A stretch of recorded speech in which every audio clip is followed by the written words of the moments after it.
Hey, what is going on, everybody? Welcome into this last video of my tier series. As you guys have been following along with me, I've done the quarterback, running back, and wide receiver position. If you've not seen those tier videos, please go back and watch them. I'm going to be wrapping that up today with the tight end position. I will say, though, before I dive into today's video, these are broken into tiers. A little bit of a different format for the tight ends. I kind of approach it differently. I do try to look at their value as far as where they're going with their current ADP. So what I actually have it broken down to is I've taken the top 20 tight ends according to Fantasy Pros ADP, their half point PPR ADP, which if anybody is unaware of Fantasy Pros, they actually collect the accumulation of different sites, ESPN, Yahoo, Sleeper, and various other sites, and they collect an average ADP across those platforms to give you a good idea where most players are going. Now, the players that are considered tight end ones in this tier video, I only took the top 9. I tried to break it down to the top 10 and then the bottom 10. I ended up doing just top 9 to be considered for my tight end 1 tier. Just because, like, last night, the tight end 10 was Tucker Kraft. I went to go double check right before I recorded this video, and the current number 10 tight end is Jonnu Smith. So that's actually currently fluctuating. I think the 10th tight end off the board based on ADP is going to fluctuate over the coming weeks. So I decided, you know what, let's just cut it off at those guys at the top 9 as tight end ones, because that seems to be pretty set in stone at this point. So yeah, with that being said, I'm gonna go ahead and dive into today's video. Guys that are inside the top 9 tight ends that are top 9 tight ends based on that ADP. These are tight end one. These are my tight end ones with upside tier. There's only 4 players I considered for this tier this season. That is Brock Bowers, George Kittle, Trey McBride, and a little bit of maybe a surprise to some people, Evan Ingram. Now, you guys that watched my previous tier videos, I've been going over stats where only like 4 players fit in these certain stats that I found. I don't really do that for the tight end position because it's always like consistent, right? Every time I try to find a certain unique stat to try to find different players, it's usually with tight ends, it's going to be like Travis Kelce, George Kittle, Mark Andrews, or, those are usually the top, the guys that have been the most productive tight ends over the last 3 seasons. So what I actually did is the thing I mentioned in other videos, what I do back in June on my X account at Cody Talks NFL is I do research over the past 3 regular season, an accumulation of stats, whoever's made the top 10, and I post that on the account. So what I actually did is if any of these players on these tier lists made the top 4 in those stats, I'm actually just going to mention them in this video. So yeah, going through this first tier, Brock Bowers, obviously he's coming off a great year as a rookie tight end. He actually did appear in one of the stats. Now, this is a minimum, so this is all these stats I'm going to mention are since all 3 regular seasons since 2022. Now, to qualify for this stat, Brock Bowers had to play in 17 games last year. I always try to make sure they're at least playing a full season to make most of these stats. With that being said, Brock Bowers actually has the highest receiving yards per game among all tight ends since 2022. He's averaging 70.2 yards per game. I think this season he's going to continue to be the top passing option in Las Vegas. He should be getting better quarterback play with Geno Smith, and he's going to be my tight end I'm trying to leave with drafts this season. My other tight end I like this year, George Kittle, who's been one of the more consistent tight ends that you can have as a fantasy option. And I think this season he offers more of an upside just because Brandon Ayuk is likely going to be unavailable to start the season. They got Ricky Pearsall, who you guys have heard me talk about, I'm pretty high on. But he's going to be the reliable passing option for Brock Purdy in that 49ers passing attack. Again, he popped up in a lot of stats since 2022. Again, these are among tight ends only over the last 3 regular seasons. He has the most receiving touchdowns. He has the highest yards per reception. That's a minimum of 100 reception. He has the best receiving success rate. That's a minimum of 100 receptions. He has the second most receiving yards, the second most yards after the catch, the second most receiving first downs, and he has the 3rd highest receiving yards per game. Again, that's a minimum of 17 games. Trey McBride, right? We saw how great of a fantasy tight end he was last year. I'm looking for him to continue this year. And what's his upside this year? It's just scoring more touchdowns. As long as he gets those same yards and the same catches that he was getting last year, if he can start finding the end zone more, that could easily propel him to finish as the top tight end in fantasy football this season. With that being said, he did pop up in 3 stats over the last 3 regular seasons among tight ends only. He does have the 4th most receptions, he has the 4th most receiving yards, and he does have the 4th most receiving first downs. And then Evan Engram, you guys probably wonder, why does he have upside, right? He's kind of been, I don't know, he was really good as a fantasy option a couple years ago. Kind of it was stagnant, with the Jacksonville Jaguars last year. If you're unaware, he's actually with the Denver Broncos this season.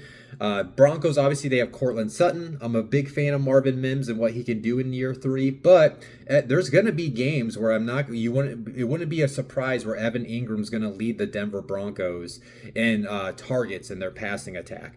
What I'm looking at is, now they're not the same player type, but remember what Jimmy Graham was for Sean Payton in the Saints and how many touchdowns he caught in the end zone? I'm kind of looking for that similar success for Evan Engram. He's an athletic tight end. They can split him out wide if they want him. He can move. Sean Payton can move him all over that offense, and he can be that safety valve for Bo Nix in that Denver Broncos passing attack this season. With that being said, he popped up in 2 stats among tight ends only since 2022. He actually has the 2nd most receptions, and he also has the 4th most yards after the catch. Moving into the next tier of players, these are tight end ones. I view that they offer you a high floor tier. They do give you the ability to potentially finish as the top tight end this season, but I view them more as a floor play just because the situations that they are in. With that being said, diving through this list, the top player on my tier is not Travis Kelce in this one. It's actually going to be T.J. Hawkinson. T.J. Hawkinson has the 3rd most receptions again, among tight ends only. He has the 3rd most receptions since 2022, the 3rd most receiving yards. He has the 3rd most receiving first downs, and he has the 4th highest receiving yards per game. What I do like about him is he is going to be playing with J.J. McCarthy, who's basically going to be a rookie quarterback. We all kind of know at this point, rookie quarterbacks do love their tight ends. If you guys are unaware, Jordan Addison is going to be suspended for the first 3 games of this season. So that's one less option to take away from targets from T.J. Hawkinson. And if he can develop that chemistry and that rapport with J.J. McCarthy, that can make him a viable option. The reason why I don't really have him in the high ceiling tier, though, is just because J.J. McCarthy right now is an unknown at the quarterback position. If he doesn't deliver in his first full season as a quarterback, starting quarterback in the NFL, that could hinder Hawkinson's ceiling, but I still view him as a high floor option this year. Travis Kelce, right? He's obviously coming off one of his worst fantasy seasons, to say the least. So he's not a player where you're going to get the past ceilings out of Kelce. I do think he's actually going to play better this season. It looks like he showed up in training camp better shape. I don't know if you guys saw the picture going around on social media where he looks a lot slimmer than what he did last season entering training camp. But with that being said, I still don't think he brings a high ceiling, just because I do think they're going to utilize some of the receivers in the passing attack, and I think obviously they want to get back to the Super Bowl. They're going to want to make sure Travis Kelce is healthy by the end of the season. So I can see his volume of targets and touches to at least at the beginning of the season maybe not be as normal as we've seen in the past, but he still brings a high floor because he is Travis Kelce and he is playing with Patrick Mahomes.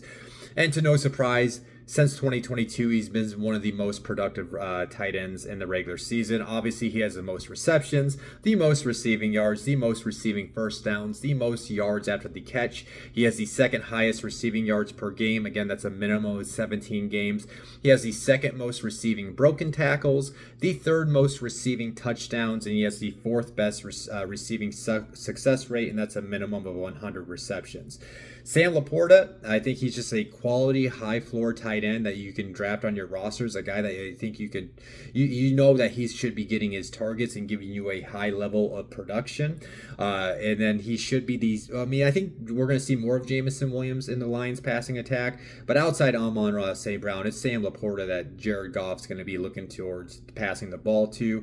He only popped up in one stat since 2022. He's tied for the fourth most receiving touchdowns with 17 over the last 3 regular seasons.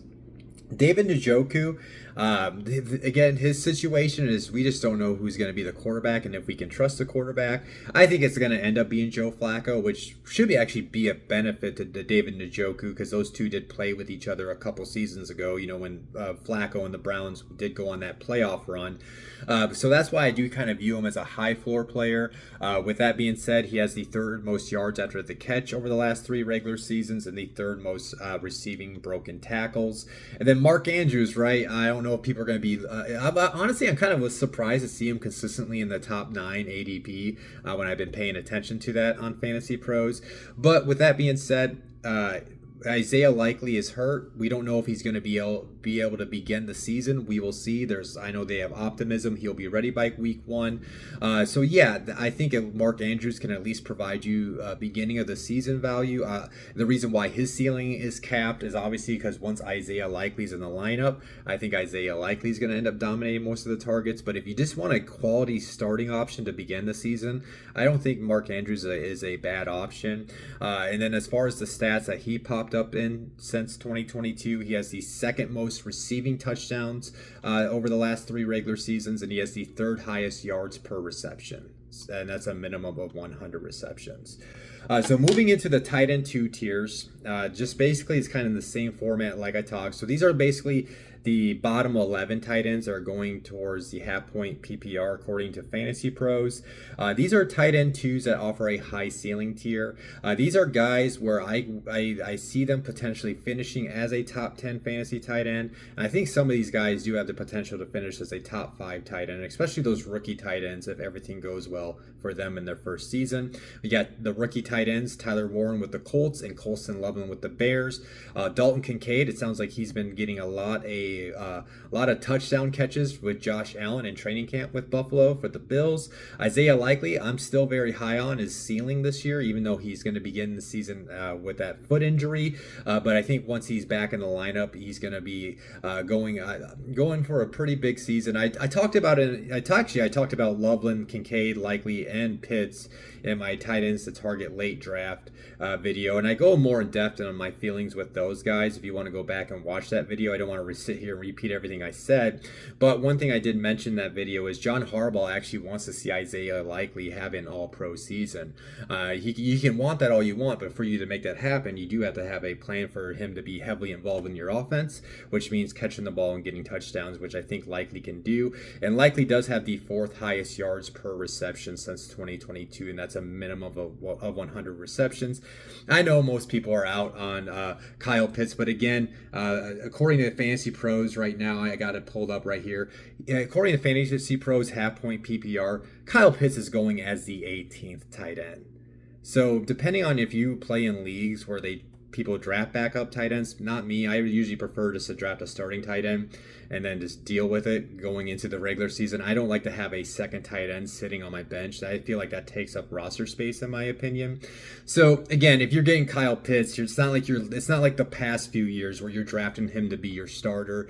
If you're taking him, you're probably going to pair him with maybe like a Mark Andrews, and you're going to hope Pitts hits his ceiling. But maybe this is it. There's those reports. Michael Penix said he's going to be highly involved and he's targeting him in training camp. But until you see it on the field, that's why I would draft him as a bench option. Maybe go with like a Mark Andrews or one of these high floor guys I'm going to talk about in the next year if you do want to take one last shot on Pitts finally delivering on his talent. With that being said, Kyle Pitts does have the 2nd highest yards per reception since 2022. Within that's a minimum of 100 receptions. And then Tucker Kraft is a kid I've always liked since he's been joined Green Bay. I view him more of as a. I actually viewed. I was very surprised, like I said at the beginning of this video, that Tucker Kraft was going as the 10th tight end. Now he's going on as the 12th tight end off the board. With Tucker Kraft, it's a pure ceiling play if you want to take a chance on him. If this Green Bay offense hits right, you got Matthew Golden stretching the field, you got Jaden Reed working the slot and the outside, and you got all these wide receivers spreading the ball everywhere. That's actually going to work better for Tucker Kraft because it's going to open up the middle of the field. It's going to open up those like little out routes, those little slants into the middle of the field where he should get one-on-one opportunities and be able to produce high. But with that being said, I do think he has a very low floor because there are so many passing options in Green Bay that he might have those games where he's not getting a lot of targets. So I wonder if he's going to get the consistent targets. So that's why I view him as a high ceiling tight end two over like a high floor tight end tier. Speaking of high floor tight ends, let's go ahead and move into this last tier of players. These are tight end twos that offer a high floor. You got Jake Ferguson, who I'm pretty high on. I think he does have a potential to finish as a top 10 fantasy tight end this year, especially with George Pickens and CeeDee Lamb working out on the outside. That should open up things in the middle of the field for Jake Ferguson. Having Dak Prescott back in the lineup should help him out. And I do go more in my feelings about him in my top 5 tight ends to target late video. If you guys want to go back and watch that. Jonnu Smith, we saw what he did with the Miami Dolphins. Now he's with the Pittsburgh Steelers. Here's my thing, right? He's going as a 10th tight end according to the ADP right now. That's a little too rich for me for Jonnu Smith. I'm a big fan of his game, but here's a couple things. The Steelers not only have Jonnu Smith, they still have Pat Freiermuth. And there's kind of been these reports about Aaron Rodgers' relationship with Pat Freiermuth, how those two have gotten along. They still got that big kid out of Georgia that Darnell Washington. I was like, man, I really like that kid coming out of Georgia. Why am I forgetting his name? They still got Darnell Washington, so they have 3 tight ends. They got DK Metcalf. We'll have to see how these other passing options unveil in the season. But with that being said, that's why I'm like, is Jonnu Smith going to get the consistent targets? So that's why I do view him as a high floor option. They did trade for him. I believe they gave him that contract that he was looking for. But I don't think he's going to deliver as a high ceiling tight end this season. And then before moving on, he does have the actually most receiving broken tackles among tight ends since 2022. And I'm pretty sure watching those Dolphins games last year, he got majority of those last season. Hunter Henry, he's just always been a high floor fantasy option. He's not going to have those ceiling gains, but if you're looking for a tight end to get you 4 catches for anywhere between 35 to 50 yards and hopefully a touchdown, then Hunter Henry's going to be your guy. Dallas Goedert, he's kind of been like a ceiling guy in the past, but he's kind of taken a step back in his play. I wonder if it's this maybe he's just not as athletic as he was. I know he's dealt with injuries at times in his career, but I still view him as a high floor option, and he does have the 3rd best receiving success rate among tight ends since 2022, and that's a minimum of 100 receptions. And then Zach Ertz, it's like, whoa, Zach Ertz is still in the league. Had a pretty solid year last year with Jaden Daniels catching those touchdowns. He kind of gets peppered with targets. He just, Zach Ertz is kind of like Hunter Henry, right? He's going to get you like 4 to 6 catches. He's more like a 30 to 45 yard per game type of tight end at this point of his career, and maybe he gets you a touchdown. Again, these are like tight ends where maybe not, like I said, I like what Jake Ferguson can potentially be this year, but these are more tight ends where if you miss out on those top 8 to 9 tight ends, maybe you do. Again, like I said, I do not love having 2 tight ends on my roster, but if I were to miss out on those top 8 or 9 tight ends, maybe I do pair like one of these high floor guys with one of the ceiling guys in the first tier, this previous tier I talked about. So yeah, that does wrap up my tier video series. Hope you guys enjoyed it. As always, if you enjoyed this one, please hit the like button. Please subscribe to my YouTube channel. I am trying to go get that number up. I believe we're at 114 subscribers, so I do appreciate people that have subscribed to me over the past couple of weeks. I would love to try to get to 200 by the end of this season, if not, more than that, obviously. But I think that's a lofty goal still. With that being said, I'm also on TikTok. You can follow me on Instagram, on X as well. And then as far as the next time you guys will see me, I got plans this weekend with some friends. I'll probably get my next video out by next Tuesday or Wednesday. I do plan on doing a streamable defense. If you guys know me, I love my streaming defenses. So I'm gonna do like a streamable defenses for week 1 that you should leave your draft with. I plan on doing that next week. But as I also promised too, if there's any like trades, any injuries, if we find out who well, I don't think we're gonna find out who the starter for the Colts will be between Richardson or Jones until a couple weeks from now. And anytime we get some relevant news that could impact fantasy football, I will hop on and try to do a quick video for you guys. But other than that, hope you guys are ready for your drafts. I'll talk to you soon. Peace out.